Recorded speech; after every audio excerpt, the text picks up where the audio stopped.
Gostja oddaje Liki je Ana Gradišnik, 23-letna študentka sociologije, ki pa v tej rubriki ni zaradi svojega študija, temveč športa. Prvi odziv, ko ljudem pove, da igra biljard, običajno spremlja začudenje. A to se igra? A to so turnirji? Pač to je za večino ljudi še neka gostilniška igra in ne jemljajo resno biljarda. Je to nekaj, kar lahko profesionalno delaš. Pa sploh, ker sem še punca in ja, me kar čuden gledajo ponavadi. Izzvati je sogovorniki ne upajo, pravi v smehu, saj je večkratna šampionka. Za turnirje največkrat trenira sama ali se pomeri s katerim od bratov. Prav starejši jo je naučil igrati, njega pa je za to igro navdušil oče. Ko sta se rodila z bratom dvojčkom, so biljardno mizo zato imeli že doma. In tako smo pa še tako majhna, da nismo mogli niti dobro doseči na mizo. Tako da smo imeli še tiste pručke ob mizi, je oče dal, da sva stopila gor, pa sva lahko videla čez mizo. Pa mislim, da ja, vsak dan sva mal, kakšen dan tudi ne. To nisva vedela, da bo se profesionalno pol s tem ukvarjala. Pol šele, ko sva bila starejša, sva pa začela to bolj resno pa konsistentno trenirati. Ana Gradišnik je večkrat osvojila stopničke na evropskih prvenstvih, na svetovnem prvenstvu je bila 17. Konec lanskega leta je v igri devetka premagala vse tekmovalce v moški konkurenci državnega prvenstva. Ful sem bila vesela, moram reči, jaz sem taka, da ponavadi nič ne pokažem tega veselja, če mi kaj uspe, če zmagam, ampak tokrat sem pa, nisem se mogla zadržati, ker dvigalna sem palco v zrak pa zakričala neki come on. Res sem bila ful vesela, sploh zato, ker je letošnja sezona bila težka zame. Končati sezono za to zmago je bilo res lepo, pa sploh, ker sem na turnirju mogla premagati oba svoja brata, kar je zame najtežji, ja, v četrtfinalu in še v finalu. Do 7 smo igrali, obakrat je bilo 7-6, tako da je bilo res težko, še zato toliko bolj sladko. Brata sta ji čestitala in dejala, da je zasluženo zmagala. Sama pa tudi nista ostala brez najvišjih odličij v drugih igrah. Imamo 4 discipline in v 3 disciplinah smo mi, Gradišniki, osvojili naslove, se pravi, jaz v 9, Mitja, to je starejši brat, v 10, Klemen, moj dvojček, pa v 8, je bil nek poseben uspeh. Ja, res je bilo lepo. Pravi, da so zelo tekmovalni, sploh ona in dvojček, ki se v žaru boja tudi spreta. Ana Gradišnik ima trenerja na Švedskem, včasih odpotuje na sever, sicer ji pošilja navodila, kako trenirati. Dnevno vadi vsaj 2 uri, postavlja si vaje in to kombinira z igro proti nasprotniku. 2krat tedensko se udeležuje klubskih turnirjev po ljubljanskih biljardnicah. Pravi, da biljard pri teh letih še ne zahteva prevelikega telesnega davka. Hodeš okoli mize, pa to je bolj psihično naporen, tako da rabim neko laufanje ali pa fitness, pač da dam ven iz sebe to energijo, ki se mi nabira. Pri biljardu se ne zmatraš fizično, jaz pa rabim to, ne vem, ali pa kakšno igro, nogometa, tenisa, vse to. Za biljard mora biti psihično stabilna in ves čas osredotočena. Zadnje čase se zato umirja tudi z meditacijo. Ko igraš en turnir, imaš več iger, sploh če si uspešen, lahko igraš 4, 5, 6 iger v dnevu in vsaka igra lahko traja 2 uri ali pa več, ali pa tudi manj, no?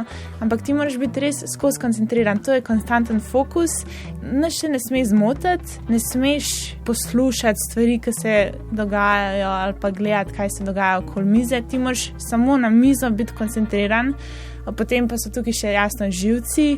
Jaz sem včasih toliko živčna, da se mi kar roka začne trest ali pa noge že polče ekstremno in to pri biljardu ni v redu. Pač v biljardu moraš biti stabilen, čist, ker za malo, ko se ti roka premakne, se to pozna že na palci, smer palce se spremeni in ti za 1 milimeter premakneš palco, drugje zadaneš kuglo in gre za pol metra krogla že v drugo smer. Zelo majhne napake že imajo velike posledice v biljardu. Ana Gradišnik pravi, da si koncentracijo krepi s treningom in tako podaljšuje svojo vzdržljivost. To ji pomaga tudi pri študiju socialnega dela. Sploh nimam problema z učenjem, ker se lahko toliko časa koncentriram. Tudi recimo, kar se tiče živčnosti, pri predstavitvih včasih sem bila ful živčna, zdaj pa v bistvu sploh vidim, da druge kolege je še ful strah. Meni je pa čisto lahko, zato ker sem navajena tega pritiska oziroma, da me ljudje poslušajo ali pa gledajo, recimo, ker v biljardu tudi imaš neke gledalce, ali pa je live stream, pa te prek interneta gledajo. V bistvu mi je biljard pomagal tudi pri faksu. Nekoč bi se rada profesionalno preživljala z biljardom, ki v Evropi za ženske še ni preveč dobičkonosen. Zato bi se morala preseliti v Ameriko ali na Kitajsko. Tam nekateri biljardisti uživajo v ugled superzvezdnikov, pripoveduje. Življenja brez biljarda si ne predstavlja.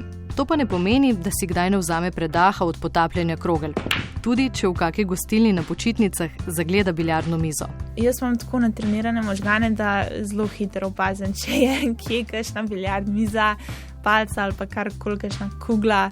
Včasih me zamika, da bi igrala, če me, pol grem in odigram, ampak ponavadi na počitnicah hočem druge stvari delati, počivati od biljarda. Starši počivajo, kadar se njihovi otroci ne merijo med seboj, kot se je to zgodilo na lanskem državnem prvenstvu. Ja, se pravi, oče zelo rad spremlja biljard in prihaja na tekmovanja gledati, ampak ko igrava jaz pa Klemen ali pa jaz pa Mitja ali pa one da med sabo, potem pa on odide in ne more gledati tega. Vsega razumem, ne ve za koga navijati, v bistvu mu je vseeno. Jaz sicer si ne predstavljam, kako je to, ker pač nimam svojih otrok, ampak ja, ne vem, mora biti težko, ja. Mama se v biljard ne vpleta, vseeno spremlja rezultate. Tudi Anina sestra biljarda ne igra, zato se na družinskih srečanjih občasno pritožujete nad vsebinami pogovorov preostalih 4 ožjih družinskih članov. Mora biti vedno vse v biljardu, se lahko tudi o čem drugem pogovarjamo, ampak jo preslišimo nekako in nadaljujemo s tem v biljardu, ker nam je to toliko pomemben del življenja. Kaj čmo? Tisti, ki poznajo Ano Gradišnik, vedo, da se v biljardu ne šali. Njeni strasti in uspehom pa se ne čudijo več. Moški kolegi in družinski člani jo spoštujejo in spodbujajo. Drugače pa je bilo, ko je pred debelim desetletjem prvič prestopila prag biljardnice v spremstvu staršev. Kako so gledali moje starše, ko so me pripeljali v biljardnico? Najbrž začudeno, zakaj so pripeljala to majhno punčko v biljardnico, pa takrat se je še kadil v lokalih, tako da je bilo še bolj zoperen, ampak mislim, da so me zelo hitro sprejeli. Jaz nikoli nisem imela občutka, da ne spadam, še zato, ker sem ena izmed redkih žensk. V tej biljardni sceni pri nas so me še toliko bolj vzljubili, me nekako crkljajo, ker moram reči. Pomagajo mi, kolikor se da, sočustvujejo z mano, če mi ne gre, ali pa tudi čestitajo, če imam kakšen uspeh. Se pravi, vem, da me skozi spremljajo in skozi nekako so z mano, kar mi ful veliko pomeni. Biljardistka Ana Gradišnik je bila gostja oddaje Liki. Tej in drugim zanimivim zgodbam lahko še enkrat prisluhnete na val202.si ali med podcasti Radia Slovenija. Naročite se, komentirajte in pustite oceno. Hvala!